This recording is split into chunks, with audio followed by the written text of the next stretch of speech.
क्या आप जानते हैं कि झारखंड में एसआईआर हो रहा है? और एसआईआर में 2003 का वोटर लिस्ट क्यों मांगा जा रहा है माता पिता का?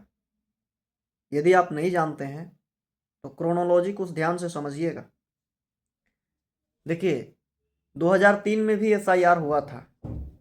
जो अभी 2025 में हो रहा है वो एसआईआर 2003 में भी हुआ था। उस समय सरकार किसकी थी सेंट्रल में? भारतीय जनता पार्टी की। तो भारतीय जनता पार्टी के समय आपको पता होगा कि भारतीय जनता पार्टी में किस वर्ग का वर्चस्व है, किस विचारधारा का वर्चस्व है। अगर आप नहीं जानते हैं तो जान लीजिए देश में किस तरह के हालात बने हुए हैं। बेरोजगारी चरम पर है, जगह जमीन जायदाद लूटे जा रहे हैं, आदिवासी मूलवासी को घर से बेघर किया जा रहा है, जल जंगल जमीन से वंचित किया जा रहा है। आज बेकसूर आदिवासियों को नक्सली बताकर इसलिए मारा जा रहा है ताकि उनके जमीन पर कॉर्पोरेट को बरसाया जा सके, अडानी अंबानी जैसे लोगों को पनाह दिया जा सके। लेकिन हजारों हजार करोड़ लेकर विदेश भागने वालों को इस तरह की बर्ताव सरकार क्यों नहीं करती है? क्यों कि वो भागे नहीं, भगाए गए हैं। ये इसी विचारधारा के लोग पैसे लेकर भागे हैं जिस विचारधारा की सेंट्रल में सरकार है। आते हैं मुद्दे पर। मुद्दा यह है कि एसआईआर हो रहा है।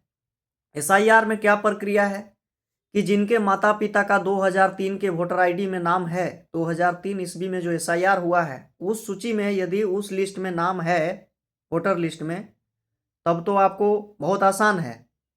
लेकिन जिसका माता पिता का नाम 2003 के लिस्ट में नहीं है तो चांसेस हैं कि आपका नाम भी वोटर आईडी में दर्ज 50% चांस कम है।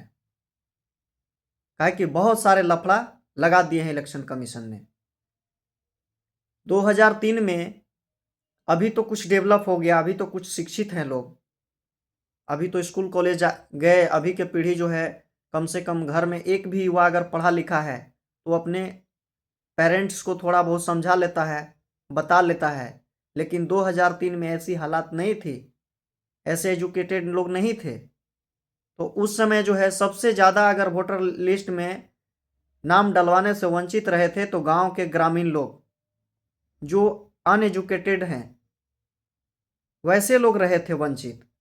और वैसे लोगों के लिए अभी कठिनाई का सामना करना पड़ेगा क्योंकि सरकार ने जो ये विकल्प डाला है कि आपका माता पिता का यदि नाम 2003 के एसआईआर लिस्ट में अगर वोटर लिस्ट में है तो आपको किसी प्रकार की प्रमाण अलग से देने की जरूरत नहीं है। और नहीं है तो फिर आधार कार्ड, क्या जन्म प्रमाण पत्र, क्या मैट्रिक के सर्टिफिकेट, क्या क्या तमाम तरह के 10-11 दस्तावेज, जैसे बिहार में 11 दस्तावेज की मांग की गई थी, राशन कार्ड इत्यादि, उसी प्रकार से आपको तमाम तरह की सामना करना पड़ेगा। और जो फॉर्म है इतना आसान फॉर्म नहीं है भरना, उसमें बहुत सोच समझ के फॉर्म को फिलअप करना है। और यदि बीएलओ आपके घर नहीं जा रहे हैं, आपको फॉर्म नहीं दे रहे हैं, तो आप सीधा कंप्लेन करिए। कई तरह के नंबर्स भी जारी किए गए हैं, उस पर भी कंप्लेन कर सकते हैं। अन्यथा आपके पास और भी विकल्प है कंप्लेन करने के लिए। लेकिन ये समझ लीजिए ये 2003 का ही एसआईआर लिस्ट से क्यों सरकार ने विकल्प डाला है कि यदि 2003 के मतदाता सूची में आपके माता पिता का नाम है तो ठीक है, अन्यथा आपको ये दस्तावेज देना पड़ेगा। तो जिनका 2003 में है उनका तो हो जाएगा क्योंकि ये भारतीय जनता पार्टी के द्वारा किया गया था।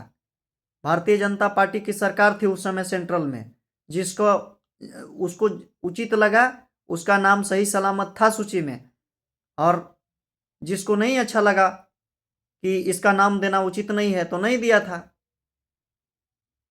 तो उसका जो है वोट परसेंटेज डैमेज करेगा इस समय 2025 में। 2025 के बाद जितने भी इलेक्शन होंगे उसमें अगर यदि मतदाता सूची में नाम नहीं जाता है आप लोगों का तो आप तो वोट देने से वंचित रह जाएंगे। यहाँ तक कि फिर धमकी देने लगेगी सरकार कि आप भारत के नागरिक हैं ही नहीं। तो आप समझ सकते हैं कि किस आइडियोलॉजी की गवर्नमेंट है सेंट्रल में। बाकी आप खुद ही समझदार हैं।